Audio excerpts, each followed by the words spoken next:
Alam mo bang may boses ka sa mga desisyon ng gobyerno? Tara na! Ating alamin.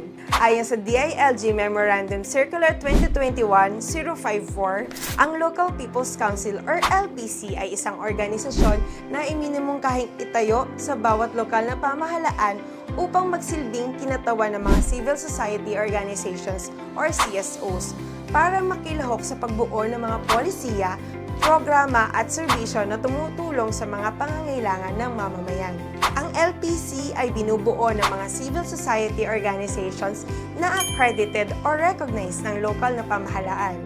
Sa pamamagitan ng LPC, mabigyan ng pagkakataon na marinig ang mga boses ang iba't ibang sektor ng lipunan, kabilang ang mga magsasaka, manggagawa, urban poor, kabataan, kababaihan, senior citizens, indigenous peoples, may mga kapansanan at iba pa, upang maipahayag ang kanilang pangangailangan at mungkahi sa mga programa ng gobyerno na nakakaapekto sa kanilang sektor at komunidad. Pero, paano nga ba ito nabubuo? Una, pagpasa ng ordinansa ng lokal na pamahalaan o LGU sa pagtatag ng LPC at panawagan sa mga CSOs na sumali. Pangalawa, pagsumite ng mga CSOs ang kanilang aplikasyon para maging kasapi at kailangan na mga dokumento. Pangatlo, pag-review ng mga aplikasyon ng CSO Desk Officer at sanggunian at pagbigay ng mga Certificate of Authorization sa mga kwalipikado na maging miyembro ng LPC. Pang-apat, pagpulong ng mga kwalipikadong CSOs para piliin ang kanilang kinatawan sa LPC. Pang-lima, pagpulong ng mga napiling kinatawan ng CSOs para sa pagpili ng mga officers, pagbuo ng patakaran at pagsumite ng petisyon for recognition ng LPC sa sanggunian.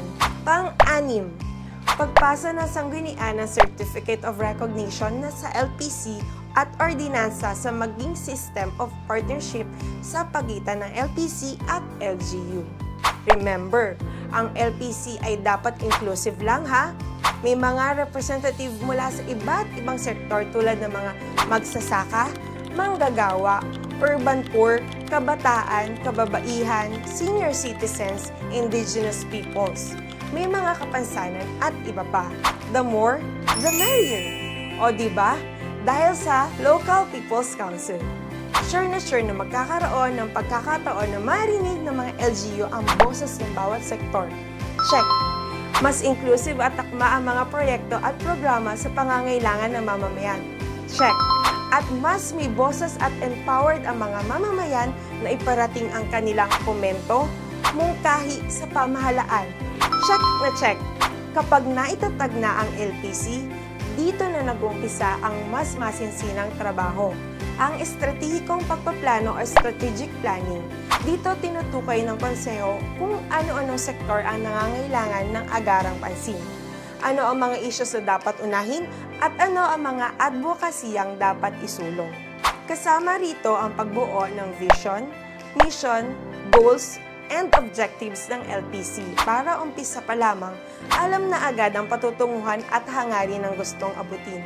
Matapos ang planning stage, sunod naman ang masinsinang pagbili ng LPC ng mga panukalang proyekto o polisiya na makakatugon sa mga isyu na nakararami sa iba't ibang sektor sa kanilang lungsod o bayan. Ang LPC mismo ang magbumungkahi at magpapaliwanag ng mga isyu at maaaring tugon ng mga proyekto o polisiya sa sanggunian, sa mga committee at kinauukulang opisina ng LGU. At hindi lamang yan ha, mahalaga rin ang kanilang pakikipagtulungan sa iba't ibang local special bodies tulad ng Local Development Council, Local Health Board, Local School Board at Local Peace and Order Council. Sa mga special bodies na ito, nakikilahok ang LPC sa pagpaplano ng mga programa sa kahirapan, edukasyon, kalusugan at seguridad para sa kanilang lugar. Isa rin sa mahalagang aspeto ng operasyon ng LPC ay ang empowerment at networking o pagpapalakas at pakikipag-ugnayan. Sa tulong ng mga iba't ibang ahensya ng gobyerno at lokal na pamahalaan, mabibigyan ng LPC ng oportunidad na magkaroon ng capacity development activities tulad ng training seminars at mga consultation workshops upang mapalawak ang kanilang kaalaman at kasanayan.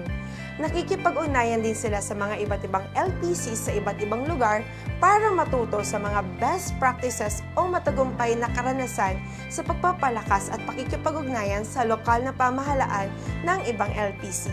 Masasabi nating epektibo ang LPC kung ito ay: una, may malinaw na bisyon at layunin; pangalawa, mayroong plano at aksyon at naisasakatuparan ng mga ito; pangatlo, nagtutulungan ng mga namumuno; pang-apat, merong etika, mabuting pamamahala at patakaran; pang-lima, nagkakaisa ang mga kasapi; pang-anim, nakikinig at kumakatawan sa interes ng iba't ibang sektor ng lipunan; pang-pito, matagumpay na naisulong at naisakatuparan ang mga proyekto at polisiya na tumutugon sa pangangailangan ng marami. Ang Local People's Council ay isang konkretong plataporma ng pakikipag-ugnayan at sama-samang pagmamahala katuwang mismo ang mga mamamayan. Sama-sama nating tulungan na mabuo ang gobyernong bukas, nakikinig, may pananagutan at tunay na makatao. Dahil kung may boses ang bawat isa, lalong maliwanag ang kinabukasan para sa lahat.